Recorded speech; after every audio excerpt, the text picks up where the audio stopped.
Congressman Ron Paul of Texas, who is currently serving his 12th term in Congress. Congressman Paul, you have wanted to pull U.S. troops out of Afghanistan for years. In fact, you said on the House floor about the U.S. military's efforts in Afghanistan, quote, "Whose interests do we serve by continuing this exercise in futility?" So if President Paul had been running things and troops were already out of Afghanistan, wouldn't that mean that Osama bin Laden would be alive today? Absolutely not. I mean, he wasn't caught in Afghanistan. Nation building in Afghanistan and telling those people how to live and getting involved in running their country hardly had anything to do with finding the information where he was being held in a country that we give billions of dollars of foreign aid to. At the same time, we're bombing that country. So it's the policy that's at fault.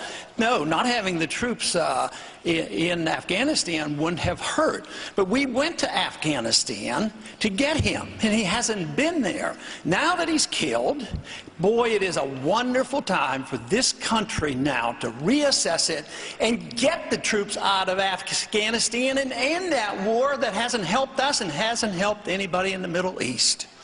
Thank you. Congressman Paul, you say that we should cut off all foreign aid to the Middle East and, quote, let them take care of themselves.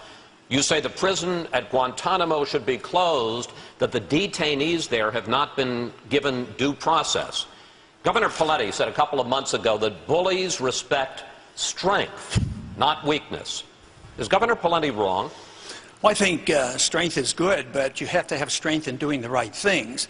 I think secret military prisons, keeping people there for years and years without due process, is not a characteristic of a republic that believes in freedom. It is just not the process. It's more typical of an authoritarian government to have secret prisons. So therefore, I don't think it serves our purpose. We have tried nearly 300 suspects in civilian courts, and hundreds of them have been convicted and put away. So why are we afraid of openness? Why do we have to move in the direction of giving up the right of habeas corpus, which someday, if we're not careful, will affect American citizens? We should treat people the way we think we might be treated under dire circumstances. And our dire circumstances are moving right along because we may have real trouble in this country and we may be subject to the same type of treatment. So we do not need secret prisons, nor do we need the torture that goes on in these secret military prisons. Congressman Paul, you have said that medical malpractice awards are creating a crisis in the medical industry, driving doctors out of the business. We also know the CBO has projected that tort reform could save the federal government $54 billion over 10 years. So why are you against federal tort reform? Because the federal government shouldn't be involved. It's a state matter. Tort law is a state matter. And it's a tough vote for me because as a physician, I know doctors are on the receiving end, and it does push up, the cost of medicine. But if you look carefully at all my legislation, I have offered a free market alternative to this, to allow the doctors to negotiate, to make contracts, get them out from under the monopoly control laws, give tax deductions for insurance policy where there's no fault insurance. And there is a way in the private market. Today, we can't contract with our patients for a third-party third-party settlement. And that takes it out of the market, turns it over to the attorneys. If they accept my position on this, a free market approach, and not a nationalized tort law control of this, believe me, we'd put all the trial lawyers out of business, and they wouldn't get most of the money that comes from all these lawsuits when they're suing doctors. Thank you, Congressman. Congressman Paul, you routinely vote against raising the debt limit. Would you let the country go into default, which all the experts agree will only make continued borrowing even more expensive for the U.S. government? And you want to cut government spending, you say, by 50%, eliminating everything from the Federal Reserve to the Department of Homeland Security. Yeah, under your plan, what would you leave for the federal government to do? Yeah, I'd sort of like to follow the Constitution, and then we wouldn't have these kind of problems. No, you have a government that provides national defense, but you don't have militarism and you police the world. Maybe we could take care of some people back here at home if we weren't spending $1.5 trillion a year on our militarism. That money needs to be spent back at home, and we would have more defense, not less defense. So I don't see why we should raise the national debt. You say, well, default. Probably not. They have money coming in. They can patch it over and pay it, but that's the only way they're going to get a message. But it's nothing new. Our country has defaulted 3 different times. They promised at one time during the Civil War to pay in gold. They refused to. In the 30s, they promised to pay in gold. They refused to. And then in 1971, they promised to pay foreigners in gold. We defaulted, and we stuck it to them. So once again, we're going to default. We're defaulting every single day. That's what your prices are doing. When prices go up, they're defaulting on your money. So we need to look at the Federal Reserve System. Congressman Paul, you've expressed concern that Israel will act unilaterally and start war with Iran. You've also said you fear that the United States will condone an Israeli attack on Iran. How does President Paul plan to stop Israel from acting? I think Israel has to do what they think is in their best interest, and they shouldn't have to come and ask us permission. If they have border problems or if they have trouble with Iran, they didn't ask us permission to bomb the nuclear site in Iraq in the early 1980s, and I think that was fine. But I think they become too dependent on us, not only for money, and they economically become dependent, they become dependent in that they can't even work toward peace with a country that we might not like them to do it. But I don't want any of this foreign aid, Pakistan or anybody else, because the principle is wrong, and because it doesn't achieve anything. If we stop all the foreign aid, you say, oh, you're going to hurt Israel. But you know, the Arab and the Muslim nations get twice as much money. Israel, and there are people in Israel. It's not like 100% of the people in Israel or every Jew in this country believes that we should have the foreign policy that we have. So I think Israel should be in charge of their sovereignty, and we should never intrude on what they do. And if they want to attack Iran, we shouldn't tell them what to do or what not to do. Congressman Paul, in 2007, in an interview, you were asked, should gays be allowed to marry? You said, quote, sure, they can do whatever they want and call it whatever they want.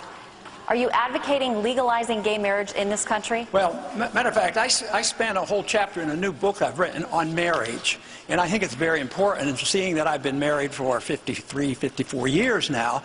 But I think the government should just be out of it. I think it should be done by the church or private contract, and we shouldn't have this argument. Who's married and who isn't married? I have my standards, but I shouldn't have to impose my standards on others. Others have standards, and they have no right to impose their marriage standards on me. And I just don't like it. But if we want to have something to say about marriage, it should be at the state level and not at the federal government. Just get the government out of it. It's one area where it's totally unnecessary, and they've caused more trouble than necessary. All right. Given that answer, I have to ask you about your defense of the Defense of Marriage Act, which defines marriage as between one man and one woman. Even just weeks ago, you criticized this administration for its decision to no longer defend it against legal challenges. And the main reason there is the Defense of Marriage Act. And I've been quoted as I voted for it. Of course, I supported it, but I wasn't there. But because that bill actually protects the states. See, I do recognize that the federal government shouldn't tell the states what to do, and the Defense of Marriage Act was really designed to make sure that the states have the privilege of dealing with it, and the federal government can't impose their standards on them. Congressman Paul, I have the same question for you, sir. But let me add that Republicans have historically had success when appealing to union voters, blue-collar voters. Do you see danger in the GOP alienating union members? Well, I wouldn't think so, because I think union members believe in the rule of law as well, and you can approach them in other ways. You know, I represented a farm district, and they thought you couldn't be elected if you didn't vote for subsidies, but you reach them in a different manner. But you know, when it comes to jobs, you have to just look where all the jobs are being lost. In Texas, we have a right-to-work state, and we have no income tax and no corporate tax. Where are the jobs coming from? Union union states because the wages are higher. Sure, they made more money when the jobs were there, but now they don't build automobiles and we don't have steel mills anymore. So no, the union wage is an artificial wage mandated by the government under the National Labor Relations Board. The whole thing is unconstitutional. They shouldn't be telling people where to go. The Interstate Commerce Clause should be there to facilitate and allow people to move their businesses back and forth and not to inhibit business decisions. Congressman Paul, you say that the federal government should stay out of people's personal habits. You say marijuana, cocaine, even heroin should be legal if states want to permit it. You feel the same about prostitution and gay marriage. Question, sir, why should social conservatives in South Carolina vote for you for president? Well, they will if they understand my defense of liberty is the defense of their right to practice their religion and say their prayers where they want and practice their life. But if you do not protect liberty across the board, it's a First Amendment type issue. We don't have a First Amendment so that we can talk about the weather. We have the First Amendment so we can say very controversial things. So for people to say that, yes, we have our religious beliefs protected, but people who want to follow something else or a controversial religion, you can't do this. If you have the inconsistency, then you're really not defending liberty. But there are strict rules on freedom of choice of this sort, because you can't hurt other people, you can't defame other people. But yes, you have a right to do things that are very controversial. If not, you're going to end up with government that's going to tell us what we can eat and drink and whatever. You know, it's amazing that we want freedom to pick the future, you know, our future in a spiritual way, but not when it comes to our personal habits. But Senator, are you suggesting that heroin and prostitution are an exercise of liberty? Well, you know, I probably never used those words. You put those words someplace. But, yes, in essence, if I leave it to the states, it's going to be up to the states. Up until this past century, you know, for over 100 years they were legal. What you're inferring is, you know what? If we legalize heroin tomorrow, everybody's going to use heroin. How many people here would use heroin if it was legal? I bet nobody would put their hand, oh, yeah, I need the government to take care of me. I don't want to use heroin, so I need these laws. Depending on the poll, President Obama is getting a bump after the mission to kill Osama bin Laden. Some on the left are now saying President Obama is unbeatable in his re-election effort.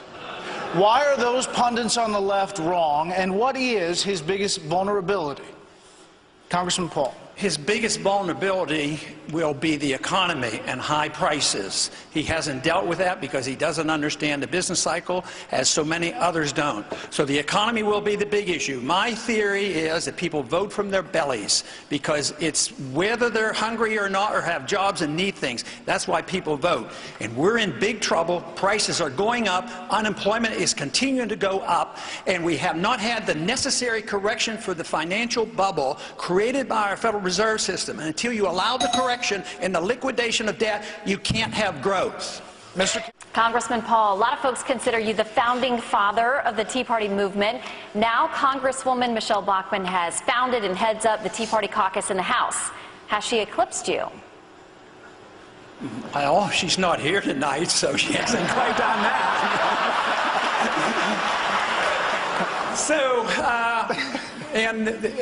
We attend Tea Party meetings together, and of course the Tea Party movement was started during the last campaign when there was a special day where they raised $6 million spontaneously, and that was the beginning of it. But no, I don't feel threatened. We begin with Congressman Paul. Congressman. The big issue today is the budget and the deficit. We approach it in Washington by looking at it as an accounting problem, and it isn't. It's a philosophic problem. Until we decide what kind of government we want, what the role of government ought to be, we can't solve it. The role of government ought to be there to protect our liberties and to take care of our personal and provide a free market economy and to provide for the national defense, which means that we bring our troops home and we restore sound money to this country.